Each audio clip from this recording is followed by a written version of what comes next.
Procrastination ఇప్పుడు ప్రపంచంలోనే COVID-19 కన్నా పెద్ద పాండమిక్ ఏదన్నా ఉంది అంటే అది ఇదే. మన ఎంటైర్ వరల్డ్ లో అరౌండ్ 80% పీపుల్ ప్రొక్రాస్టినేషన్ తోనే బాధపడుతూనే ఉన్నారు. మనలో ఎన్ని స్కిల్స్ అయినా ఉండొచ్చు, మనం ఎంత నాలెడ్జబుల్ అయినా అయి ఉండొచ్చు, కానీ ఒక పనిని మనం అనుకున్న టైంలో కంప్లీట్ చేయకుండా దాన్ని డిలే చేస్తూ ఉంటే ఇటు కెరీర్ లోనూ ప్రోగ్రెస్ అవ్వలేం, at the same time life లోనూ డెవలప్ అవ్వలేం. మరి మనకున్న స్కిల్స్ ని, టాలెంట్ ని కంప్లీట్ గా కంప్రెస్ చేస్తూ ఏ పని టైం కి చేయకుండా చేసే ఈ ప్రొక్రాస్టినేషన్ ఎలా డెవలప్ అవుతుంది? అసలు ప్రొక్రాస్టినేషన్ మనం ఎందుకు చేస్తున్నాం? మన మైండ్ లో ఏం జరుగుతుంది? దీని నుంచి బయటికి రావాలంటే ఏం చేయాలి? ఇవన్నీ ఈ రోజు వీడియోలో చూస్తాం. అండ్ ఇలాంటి వీడియోస్ మీకు రోజుకొకటి అప్లోడ్ అవుతాయి. మెంటల్ హెల్త్ గురించి, మీ బ్రెయిన్ గురించి, మైండ్ గురించి, ఇలా చాలా ఆస్పెక్ట్స్ లో వీడియోస్ ఉండబోతున్నాయి. సో ఎవరైతే సబ్స్క్రైబ్ చేయలేదో ఫాస్ట్ గా సబ్స్క్రైబ్ చేయండి అండ్ డైరెక్ట్ గా టాపిక్ లోకి వెళ్ళిపోదాం. సో ప్రొక్రాస్టినేషన్ అనేది ఏంటి? ఏదైనా ఒక పనిని మనం డిలే చేయడం. మనం ఒక పనిని ఎందుకు డిలే చేస్తాం? లాజికల్ గా ఆలోచిస్తే ఒక పని చేయడానికి గనక మనకు మోటివేషన్ రాకపోతే ఆ టైంలో మనం ఆ పనిని డిలే చేస్తాం. మరొక పని చేయాలన్నప్పుడు మనకు మోటివేషన్ ఎందుకు రాదు?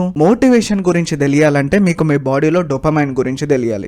డోపమైన్ అనేది మన బాడీ నుండి సర్వీసెస్ ని మనం తీసుకోవడానికి ఇచ్చే ఒక కరెన్సీ లాగా. It's a feel good chemical, it's a feel good hormone. మీరు ఇప్పుడు ఒక సెలూన్ షాప్ కి వెళ్ళారు, హెయిర్ కట్ చేసుకోవాలి అనుకున్నారు. ఆ సెలూన్ షాప్ అతను హెయిర్ కట్ చెయ్యమనగానే చేయడు, ఆయన కొంత డబ్బును మనం ఇవ్వాలి. అట్ ద సేమ్ టైం మనం కూర్చున్న దగ్గర నుంచి లేచి ఆఫీస్ వర్క్ చేయాలి అన్నా, లేదా ఏదైనా రీసెర్చ్ చేయాలి అన్నా, ఇంకేదైనా ఫిజికల్ వర్క్ చేయాలి అన్నా, మన బాడీకి మనం ఇచ్చే కరెన్సీయే డోపమైన్. ఒకవేళ డోపమైన్ గనక మన బాడీకి హిట్ అవుతే అప్పుడు మనకి మోటివేషన్ వస్తుంది, మనం ఆ వర్క్ ని చేస్తాం. లేదా మన బాడీలో డోపమైన్ హిట్ అవ్వకపోతే మనకి మోటివేషన్ రాదు, ఏ పని చేయాలి అనిపించదు, ప్రొక్రాస్టినేట్ చేస్తాం. సో డోపమైన్ అనేది మన బాడీలో ఎలా హిట్ అవుతుంది? మనకి నచ్చిన పని ఏదైనా చేసేటప్పుడు, అది ఎక్సర్సైజే అవ్వచ్చు, లేదా కొన్ని కెమికల్స్ ని మనం కన్జ్యూమ్ చేసినప్పుడు మన బాడీలో డోపమైన్ అనేది రిలీజ్ అవుతుంది. కొందరికి డార్క్ చాక్లెట్ తిన్నప్పుడు కూడా డోపమైన్ రిలీజ్ అవుతుంది. మీరు ఏదైనా మూవీ చూస్తున్నా డోపమైన్ రిలీజ్ అవుతుంది, ఇన్స్టాగ్రామ్ రీల్స్ చూస్తున్నా డోపమైన్ రిలీజ్ అవుతుంది. ఇలా డోపమైన్ అనేది మనకి ఎంటర్టైనింగ్ ఉన్న ఫ్యాక్టర్స్ అన్నింటిలోనూ రిలీజ్ అవుతుంది. కానీ ఇక్కడ మనం గుర్తుపెట్టుకోవాల్సింది ఏంటి అంటే, ఇదంతా కూడా మన బాడీకి హెల్దీ డోపమైన్ కాదు, అన్హెల్దీ డోపమైన్. హెల్దీ డోపమైన్ అనేది ఏంటి? మనం ఏదైనా సాధించినప్పుడు రిలీజ్ అయ్యే డోపమైన్. ఫర్ ఎగ్జాంపుల్, ఇప్పుడు మన యూనివర్సిటీలో మన గోల్డ్ మెడలిస్ట్ అయితే అప్పుడు మనకు రిలీజ్ అయ్యేది హెల్దీ డోపమైన్. మనం ఏదైనా మంచి పని చేసి చాలా మంది మన గురించి ప్రౌడ్ గా మాట్లాడుతుంటే అప్పుడు మనకి రిలీజ్ అయ్యేది హెల్దీ డోపమైన్. కానీ ఇక్కడ ఒక అడ్వాంటేజ్ ఉంది. మీ బాడీలో ప్రీసెట్ లాగా ఒక బేస్ లైన్ లో డోపమైన్ అనేది ఆల్రెడీ ఎగ్జిస్టెన్స్ లో ఉంటది. కానీ మీరు ఇన్స్టాగ్రామ్ స్క్రోల్ చేసినప్పుడు, లేదా స్మోక్ చేసినప్పుడు, లేదా డార్క్ చాక్లెట్ తిన్నప్పుడు ఆ బేస్ లైన్ డోపమైన్ లో చిన్న స్పైక్ ఏర్పడుతుంది. అండ్ మీరు ఇన్స్టాగ్రామ్ స్క్రోల్ చేస్తున్నంత సేపు ఆ స్పైక్ అనేది కంటిన్యూ అవుతూనే ఉంటుంది. అండ్ ఎప్పుడైతే మీరు స్క్రోలింగ్ ఆపేశారో ఆ స్పైక్ ని నార్మలైజ్ చేసి మళ్ళీ బేస్ లైన్ లెవెల్లోకి తీసుకురావడానికి ఆ స్పైక్ కన్నా 2 times తక్కువ లో లెవెల్ డోపమైన్ రిలీజ్ చేస్తుంది. ఈ టైంలో మనకేమవుతుంది?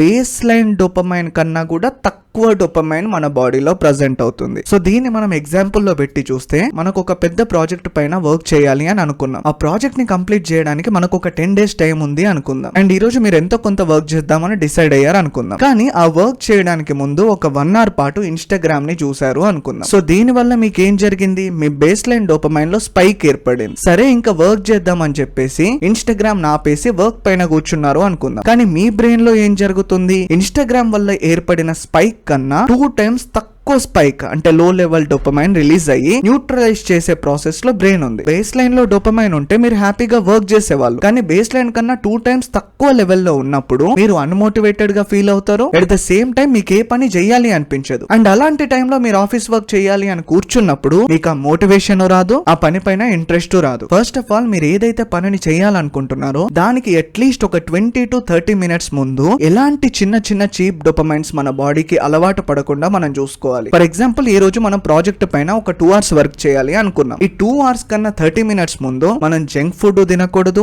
ఇన్స్టాగ్రామ్ స్క్రోల్ చేయకూడదు. ఎలాంటి చీప్ డోపమైన్ ని మన బాడీకి ఇవ్వకుండా కన్సిస్టెంట్ గా ఉంటే మన బాడీ బేస్ లైన్ డోపమైన్ లో న్యూట్రలైజ్ అయిపోయి ఉంటది. అండ్ ఆ టైంలో మీరు వర్క్ చేయడం స్టార్ట్ చేస్తే మీకు తెలియకుండానే కొద్దిగా మోటివేటెడ్ అనిపిస్తుంది. ఇమీడియట్ గా గివ్ అప్ అయ్యే ఛాన్సెస్ చాలా తక్కువగా ఉంటాయి. అండ్ నెంబర్ 2 ఏంటి అంటే, మీరు ఏదైనా పని చేయాలి అనుకున్నప్పుడు, మీరు చేయాలి అనుకున్న పని గనక మీ బ్రెయిన్ కి స్ట్రెస్ అనిపిస్తే ఆ పని చేయడానికి మోటివేషన్ ఇవ్వకుండా ఇమీడియట్ గా చీప్ డోపమైన్ దొరికే ప్లేసెస్ ని వెతుకుతుంది. దాని వల్లే మీరు ఏదైనా ప్రాజెక్ట్ వర్క్ చేయాలి అన్నా, రీసెర్చ్ చేయాలి అన్నా, ఆ పని పైన మీకు కాన్సన్ట్రేషన్ ఉండకుండా టీవీ చూడాలనిపించడం, లేదా ఫ్రెండ్స్ తో చాట్ చేయాలనిపించడం, ఏదైనా ఆర్డర్ పెట్టుకుని తినాలనిపించడం లాంటిది జరుగుతూ ఉంటది. ఎందుకు? It's a brain escape mechanism. Stressful పనిని మీరు చెయ్యకుండా అడ్డుకోవడానికి క్రియేట్ చేసే ఒక భ్రమ. ఇలాంటి టైంలో మీరు ఏం చేయాలి అంటే, మీరు ఏదైతే పనిని చేయాలనుకుంటున్నారో first of all only 5 minutes to 10 10 minutes మాత్రమే నేను ఆ పనిని చేస్తాను అని చెప్పి ధైర్యం చేసుకొని కూర్చోండి. దాని వల్ల మీ బ్రెయిన్ కి ఎక్కువ స్ట్రెస్ అనిపించదు. 5 మినిట్స్ లో లేదా 10 మినిట్స్ లో ఆ పని ఆపేస్తాడులే అనుకుంటుంది. బ్రెయిన్ ఒక మోడ్ ని సెట్ చేసి పెట్టుకుంటుంది. సో దీని వల్ల మీకు ఆ పనిని స్టార్ట్ చేయకుండా ఉండే బదులు ఒక మొమెంటం అనేది వస్తుంది. అండ్ ఈ 10 మినిట్స్ ఆ వర్క్ ని చేసే ప్రాసెస్ లో మీ బ్రెయిన్ అనేది యాక్టివేట్ అయ్యి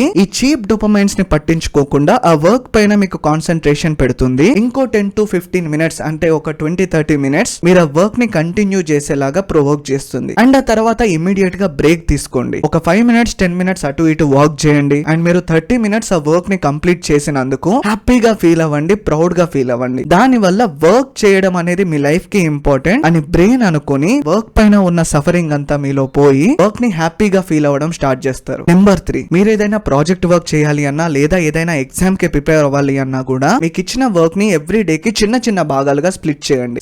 డే 1 నేను ఇంత వర్క్ చేస్తే చాలు, మొత్తం చేయాల్సిన అవసరం లేదు. ఇలా ముందే వర్క్ ని స్ప్లిట్ చేసి ఒక స్కెడ్యూల్ ని ప్రిపేర్ చేసుకున్న తర్వాత మీ బ్రెయిన్ కి ఒక ప్యాటర్న్ రికగ్నైజ్ అవుతుంది. ఇదే మైండ్ సెట్ తో కూర్చొని మీరు వర్క్ చేయడం స్టార్ట్ చేశాక అల్టిమేట్లీ మీ టార్గెట్ చాలా చిన్నగా ఉంటుంది కాబట్టి మీ బ్రెయిన్ దానికి ఈజీగా స్ట్రెస్ ఫీల్ అవ్వదు. స్ట్రెస్ ఫీల్ అయ్యి చీప్ డోపమైన్స్ వైపు మిమ్మల్ని చూసేలాగా చెయ్యదు. ఈ వీడియో మీకు అర్థమైందనే అనుకుంటున్నాను. ఒకవేళ మీకు కొద్దిగా క్లారిటీ మిస్ అయితే మళ్ళీ ఒకసారి ఫస్ట్ నుండి చూడండి, ఈసారి క్లియర్ గా అర్థమవుతుంది. అండ్ ఇలాంటి మరెన్నో వీడియోస్ మీకు రోజుకొకటి అప్లోడ్ అవుతాయి. సో అందుకే ఇమీడియట్ గా నా ఛానల్ ని సబ్స్క్రైబ్ చేయండి. ఒక నెల రోజుల్లో మిమ్మల్ని బెటర్ వేలో థింక్ చేసేలా చేసే బాధ్యత నాది.